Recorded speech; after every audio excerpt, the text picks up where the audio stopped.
Welcome to fire educate. आज हम लोग क्लास 12 फिजिक्स में बोर्ड एग्जाम के लिए एक इंपॉर्टेंट डेरिवेशन करने वाले। वो डेरिवेशन क्या है? Motional EMF. हम लोग बेसिकली यहाँ पर क्या करेंगे, जो मोशनल ईएमएफ होता है उसको यहाँ पर हम लोग ड्राइव करेंगे। तो कैसे करेंगे हम लोग वो देखते हैं। तो ये हमारा डायग्राम है। यहाँ पे आप देख सकते हैं डायग्राम कुछ इस तरह का होगा। यहाँ पर क्या रखा हुआ है, ये भी कंडक्टर का बना हुआ है और इस पर एक स्ट्रेट कंडक्टर रखा हुआ है जो कि फ्रीली मूव कर सकता है और उसका स्पीड क्या है, जो वेलोसिटी हो क्या है, वी है, जो इस तरह से ऐसे मूव कर रहा है। तो एक पार्टिकुलर टाइम पर यहाँ से कितना डिस्टेंस है, ये एक्स डिस्टेंस है। हम उस समय की बात करेंगे तो वहाँ पर इसका एरिया कितना होगा, एल इंटू एक्स होगा। और यहाँ पर एरिया क्या हो रहा है, इंक्रीज कर रहा है। जब एरिया इंक्रीज करेगा तो इसके थ्रू जो फ्लक्स है वो भी इंक्रीज करेगा, यानी कि फ्लक्स क्या होगा, चेंज हो रहा है। और हमें पता है फैराडे लॉ से कि जब फ्लक्स चेंज करता है तो क्या होता है, ईएमएफ इंड्यूस होता है। उसी ईएमएफ का हम यहाँ पर वैल्यू ड्राइव करेंगे। तो हमें बोर्ड एग्जाम के लिए यहाँ पर थोड़ा सा लैंग्वेज लिखना पड़ेगा। और लैंग्वेज क्या होगा, consider a rectangular conducting loop PQRS in which the conductor PQ is free to move. ये जो कंडक्टर है PQ क्या होगा, फ्री टू मूव होगा। फ्री टू मूव कर सकता है किसी भी डायरेक्शन में, ऐसे इस डायरेक्शन में मूव कर रहा है। और हमने यहाँ पे क्या लिखा है, let at a particular moment PQ is move distance x with velocity v। हमने क्या बोला यहाँ पर कि पार्टिकुलर मोमेंट पर जो PQ है वो बेसिकली क्या हो रहा है, यहाँ से x डिस्टेंस मूव कर चुका है और इसका वेलोसिटी कितना है, v है। And the area enclose by the loop PQRS increases. और इसकी वजह से जो यहाँ पर जो एरिया बन रहा है, बेसिकली जो एरिया है वो क्या हो रहा है, टाइम के साथ इंक्रीज कर रहा है, वो हमने यहाँ पर लिखा है। और यहाँ पर एक पार्टिकुलर मोमेंट पर एरिया अभी कितना है, एल इंटू एक्स है। और हमें पता है कि एरिया क्या हो रहा है, इंक्रीज कर रहा है। जब एरिया इंक्रीज करेगा तो फ्लक्स क्या होगा, इसके थ्रू इंक्रीज करेगा। जब फ्लक्स इंक्रीज करेगा या चेंज करेगा तो क्या होता है, ईएमएफ इंड्यूस होता है। उसी ईएमएफ का हमें यहाँ पर वैल्यू ड्राइव करना था। अब हम लोग क्या बात करेंगे, इसके थ्रू जो फ्लक्स है उसका वैल्यू निकालेंगे। तो हम लोग क्या लिखेंगे, फ्लक्स थ्रू एरिया ए, या एरिया ए ही लिख देते, एरिया ए। इसके थ्रू जो फ्लक्स होगा, जो PQRS लूप है उसके थ्रू फ्लक्स जो होगा उसका वैल्यू हम निकालेंगे। लेट्स से इसको 5 बोल देते हैं फ्लक्स को। तो फ्लक्स क्या होता है, मैग्नेटिक फ्लक्स है। तो क्या हो जाएगा, B डॉट ए हो जाएगा।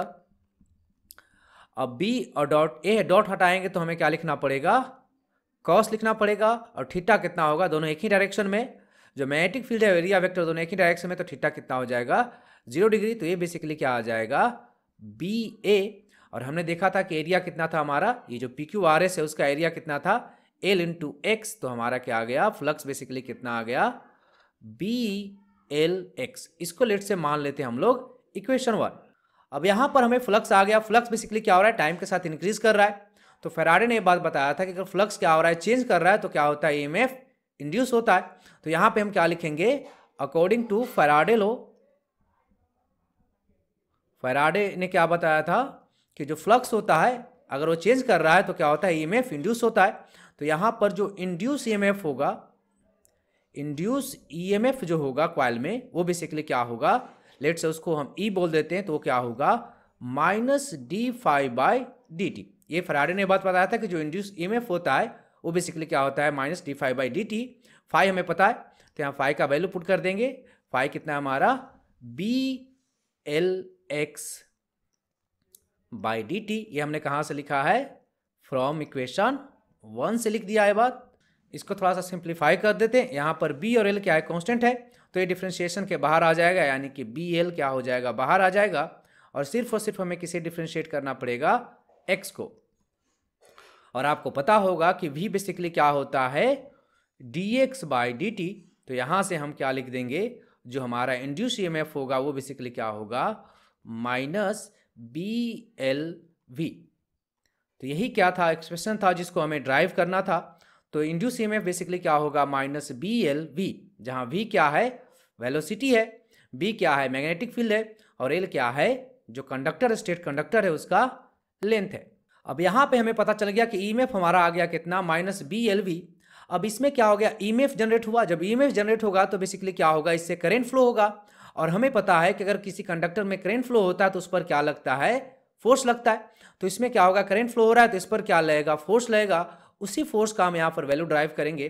तो हम लोग बेसिकली क्या ड्राइव करने वाले हैं, जो वायर है, ये जो कंडक्टर स्टेट, इस पर फोर्स का वैल्यू ड्राइव करेंगे।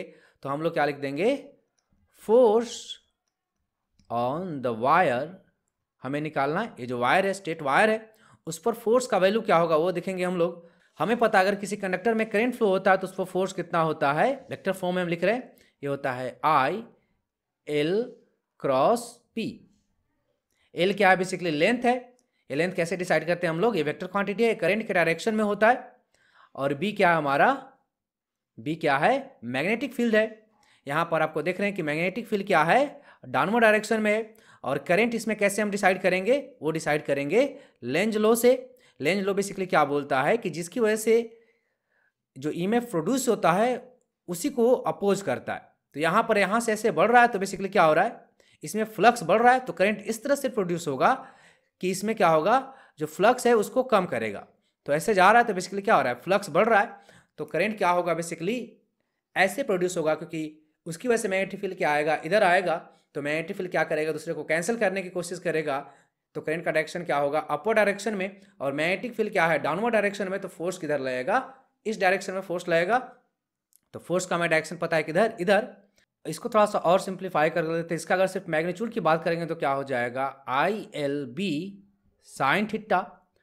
अब एंगल की हम बात करें, एंगल क्या है, आप देख सकते हैं मैग्नेटिक फील्ड और एल के बीच का एंगल क्या है, 90 डिग्री है। तो ये क्या हो जाएगा, I L B sine 90 degree. तो ये क्या हो जाएगा, हमारा आई एल बी आएगा।